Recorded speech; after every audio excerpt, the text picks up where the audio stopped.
Is this the craziest thing we have in the garage?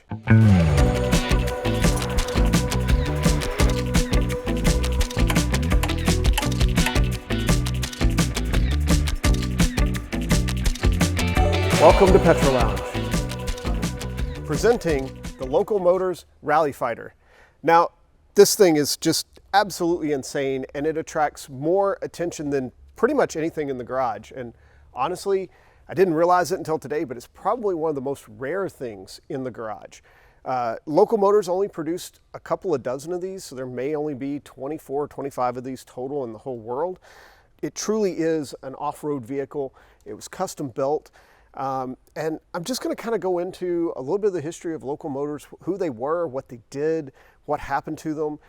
And then I'll just dive into the car and talk about what the design philosophy was on the car and really what kind of makes it unique. Well, everything makes it unique, but we'll talk about all the really just craziness that's going on with just this vehicle.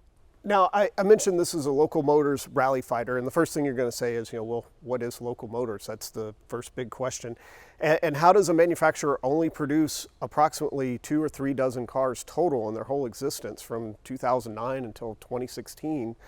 And what they were kind of a kit car company and kind of a real production company. They were trying to make their own cars, just like Tesla did, just like DeLorean did. The list goes on and on of all the successful and failed manufacturers over the history of the American automobile. And these were made in Phoenix, Arizona. And the way that they creatively got around a lot of the restrictions that you have about building your own car is they required you to come into the Local Motors factory and actually do about 10 or 15 hours of work building your own car. So they would start production of this at Local Motors, and then at a certain point in time, they would call you and say, hey, you need to come to the factory and you need to turn a few wrenches. And you would come in and you would work alongside the crew at Local Motors and you would build your own Rallyfighter. And each one of these is very custom, very bespoke. They all look like this, but they'll all have different paint jobs, different options, different things that people did.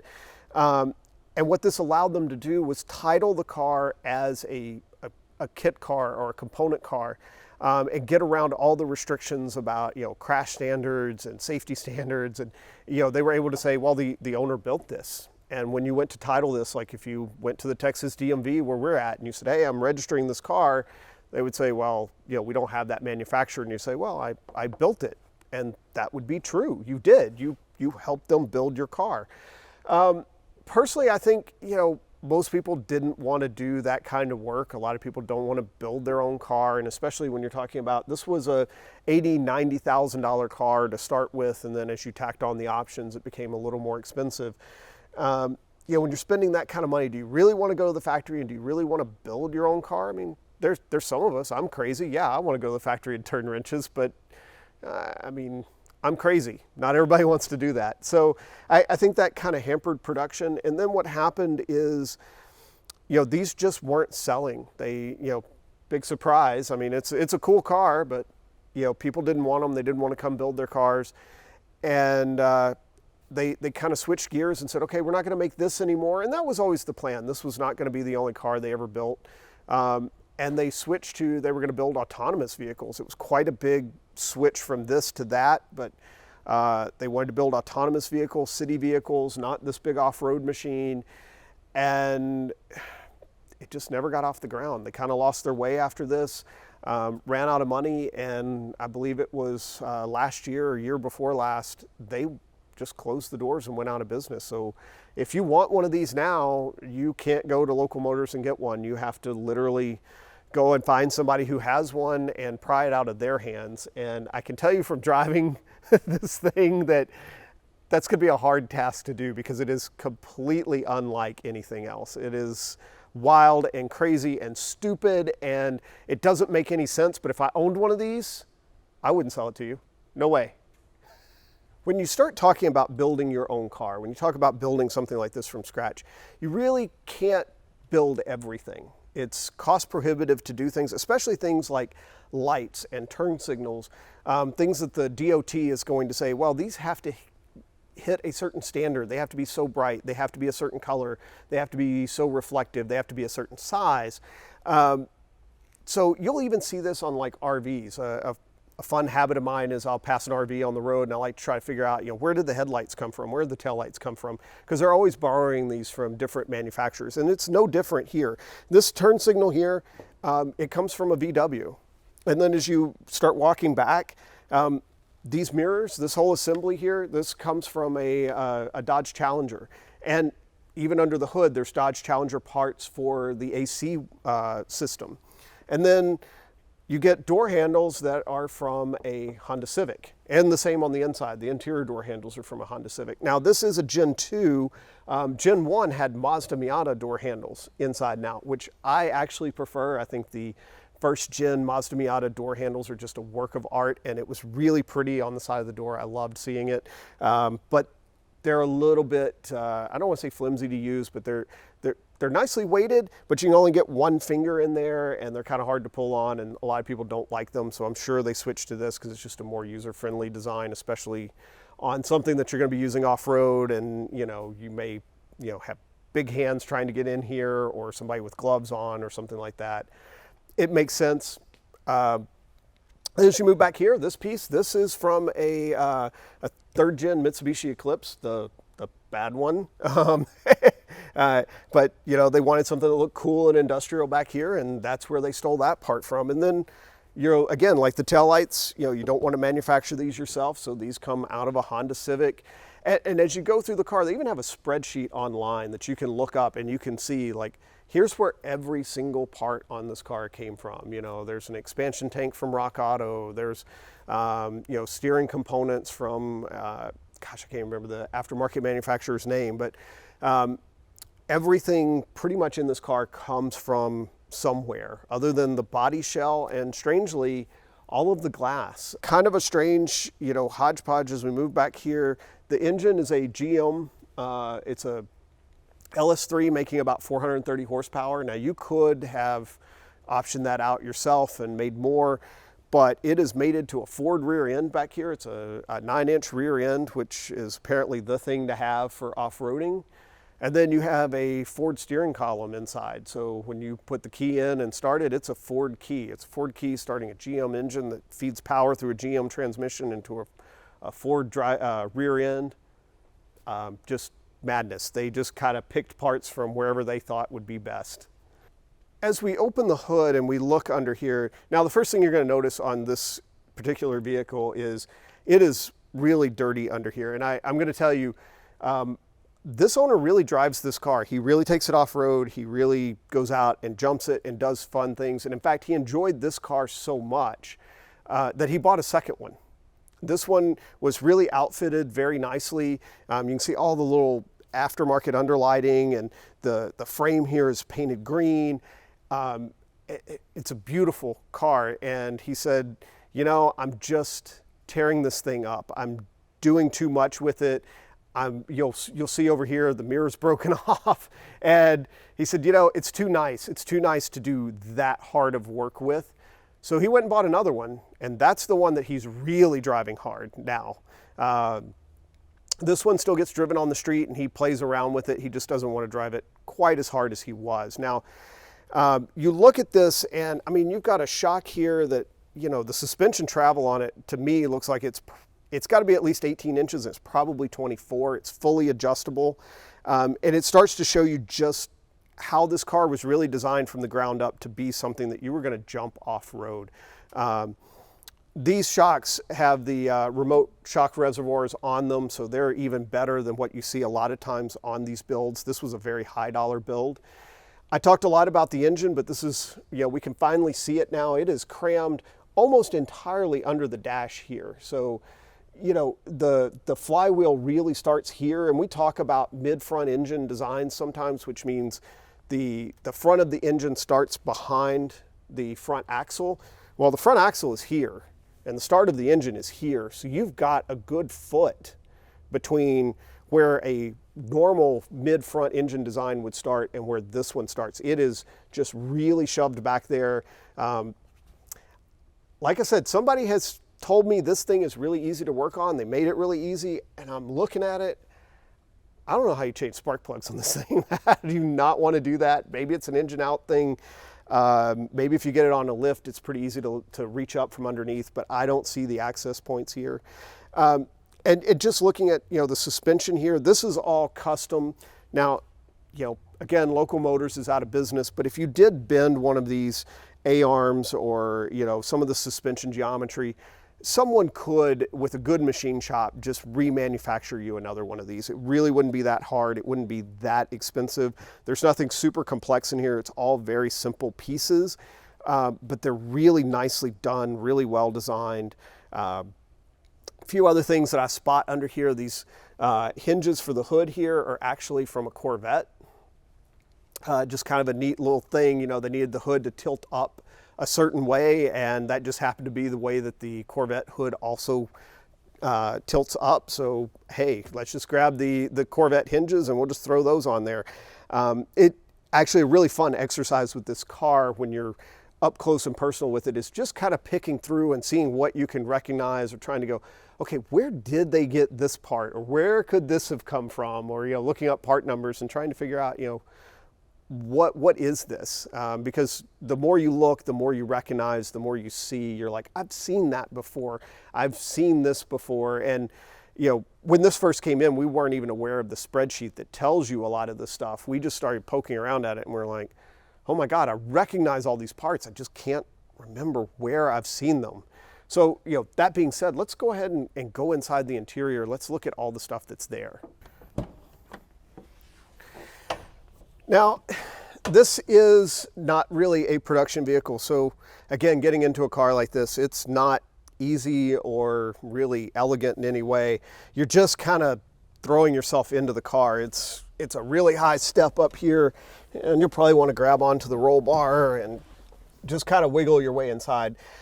Now, once you're inside here, it's reasonably comfortable. You've got, well, I have real room. I'm looking at the roof line here. Maybe somebody that's a little taller than me is not going to fit quite so well, but I do have the seat adjusted all the way up, and I do have it pretty far forward. So it's a pretty roomy cockpit. What you don't have is visibility. This is a car in here that we always have to have a spotter to help us move it around, because you really can't tell where the corners are. Even if I kind of sit up straight, I see something out over there. But every time I move this, I feel like I'm about to run over a Lamborghini or a Ferrari or, just an old MG or something. Everything feels really close, even if it isn't. And the first thing that you can see is probably 10 feet in front of the car. So you're really driving blind a lot of the time. Not such a big deal for an off-road vehicle, but in the city or in a parking lot, it's a little fraught with peril. And the one thing that you keep thinking about is, if I did hit something with this, it's not going to damage this thing. This thing isn't even going to notice, but I'm going to go right over the top of whatever it is. I'm going to have a really hefty bill to pay to someone. I did want to point out, this car does have a full roll cage, and something I see a lot and I don't see talked about a lot is that, somebody will be in one of these off-road vehicles, and maybe they're driving or maybe they're just riding, but these roll bars always feel like a really nice place to hang on to. Man, the bars are nice and round, and they form just a really good handhold. They're usually just about the right size for you to put your hand on, and this seems like a great idea. I'm going to really brace myself in this car, and it's getting thrown around, everything's great. What you don't realize is, with a roll cage, this effectively becomes the outside of the car.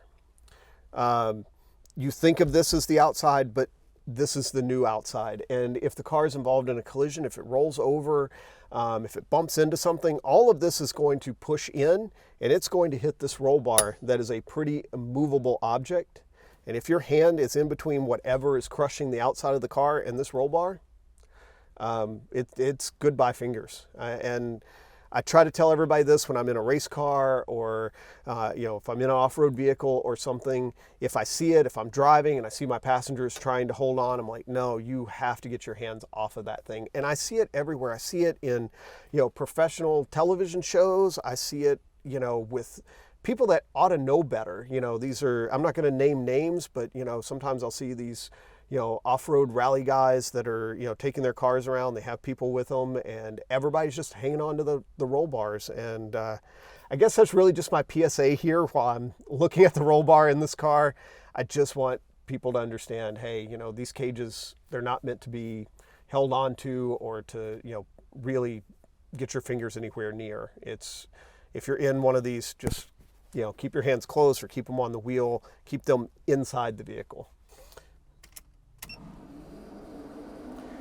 Now, it's a little bit noisy when I turn on everything in the car just because the fans for the engine have turned on and everything else. Only going to leave this on for a second, but again, all of this is sourced from other places. This is going to be a display like you would see in a race car. They sell these for people that are purposely building race cars or that are taking a production car and they just want something a little more custom. Same with the shift light. And all the other little gauges in here, whether it's the infotainment display. This mirror here has a backup camera that's actually totally useless.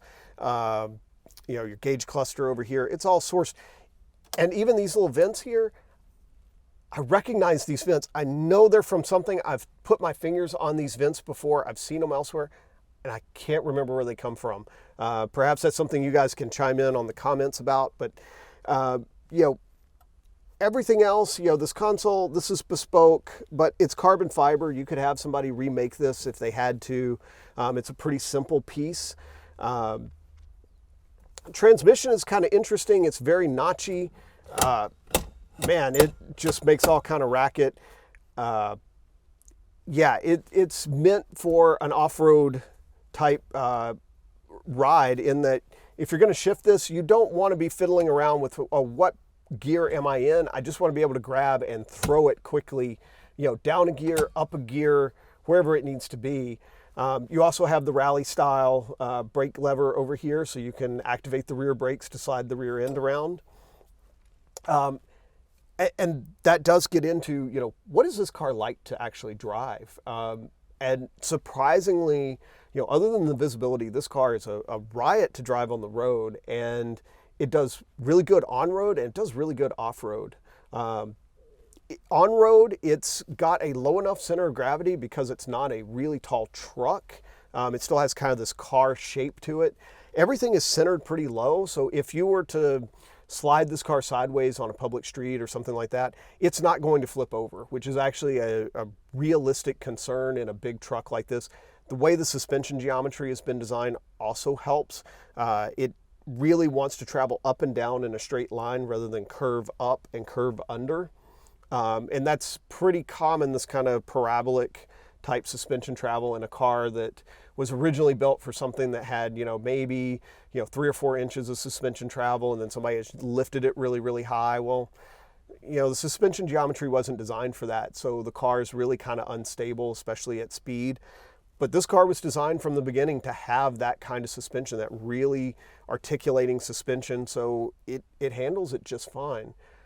However, when you get on the throttle in this car, the whole rear end pitches back, and I don't want to say you're just looking at sky, but you really can't see that much in front of you. And it stays there. It stays planted for as long as you're in the throttle. It really squats down. And then when you hit the brakes, it transitions back the other way, and it really stands on the nose. And that's just a product of how light, not how light the suspension is, but the compliance on the suspension. You need that kind of compliance for off-road travel. You need it to be able to move pretty well. And unfortunately, the downside to that is when you're driving it around, it also tends to move. What's nice is, again, it was designed so well that when you turn it in a corner, it actually corners pretty stable and flat. It travels pretty much like a modern day trophy truck, which in a lot of ways this is. It's not 4-wheel drive, but you could probably take this thing and go do the Baja 1000 tomorrow, and you would not only complete the race, you would probably have a pretty good showing. The other custom stuff in here, you know, all the switch gear, this is pretty standard aftermarket out of a Jegs catalog or whatever. But, you know, there are more switches, and some of them are labeled because this owner elected for all this interior lighting in here, all the exterior lighting, a few extra little add-ons and power windows, and a few other things that you may not get if you didn't option your car out completely. And again, with this high optioned car, you'll see these seats they're really nice and comfy off-road seats, but they've got this quilted pattern in them, along with this armrest here, and the dash even has a little touch of it, and you have a green painted dash. They really tried to tie everything together with this car, and this is, I haven't seen a lot of these. I've seen maybe half a dozen Rally Fighters. This is the nicest one I have seen so far. It is really the most well built, the best optioned out. I have to imagine it was one of the last ones that they built. And I wonder if some of the problems I have seen with these cars with just, water intrusion and a few other issues, I wonder if that might have been solved a little bit with this car, because I don't see any evidence of those things in here. Moving around to the back of the car here, the owner optioned for this exterior wheel mount so that he wouldn't have this wheel taking up the trunk space inside the car. And we can open up the trunk here and look inside.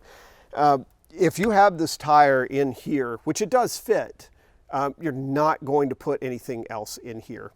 But it's a reasonable sized trunk. You could actually use it. I anticipate they expected this car to be used, not just off-road, but if you really wanted, you could go get groceries in this car. It would be perfectly acceptable, perfectly, happy with doing that. Something I did forget to mention while I was inside the car, this is a automatic transmission car. Some people have asked, did they ever sell a manual transmission of this car? And they didn't, primarily because, again, we come back to the design philosophy of this was a car that was meant to be jumped. And unfortunately, when you have a manual transmission, you have a car that you are jumping all the time, there's a very high risk of driveline shocks throughout the system. So you jump the car and you're on the throttle with this manual transmission, and when you land, the tires are spinning so fast and they have to catch back up with how slow the ground is going in return, that you can send a really massive shock through the drivetrain system. You can blow up transmissions, you can break engines. And if you look at all of the winning Baja trucks, you'll find that they all use automatic transmissions for that very reason, because when the car gets airborne and the wheels spin at a different rate than the ground, that automatic transmission has that give to be able to soak up that change. Manual transmission just doesn't have that. So, I'm a big fan of the 3-pedal. If I had bought one of these, I would have been really sad not to get that. But in this application, I understand. It has to be this way, and that's kind of how it is. Looking under here, underneath the car, it's kind of hard to see, especially since we don't have a lift here in the shop. But this is the 9-inch Ford rear end. This is apparently the thing to have when you're off-road rally racing, mainly because it can be pulled out, it can be rebuilt really easily. The parts are pretty common. It's a simple build. It's a really robust build. It's almost impossible to break. And if you look under here, there's a lot of room actually. I was, like I said, I was told this is an easy car to work on, and looking under it like this, I'm like, yeah, everything under here is pretty accessible. I could probably do half the work without ever even having to put it on a lift. You could roll a creeper under here and just reach up and grab whatever you needed to grab, just because of how much ground clearance it has. I want one of these more than almost anything else in this garage, and I'll tell you, if I could have the keys to anything in the garage and drive it right now in any way that I wanted and do whatever I wanted with it, this is the car I would pick. And I would pick it right now, and we would be gone, and I don't know what kind of crazy hijinks I would get up to, but I guarantee you I'm gonna have fun. And for me, that's really all that driving is are you having fun? Are you enjoying the drive? Is this something that you want to do and be in?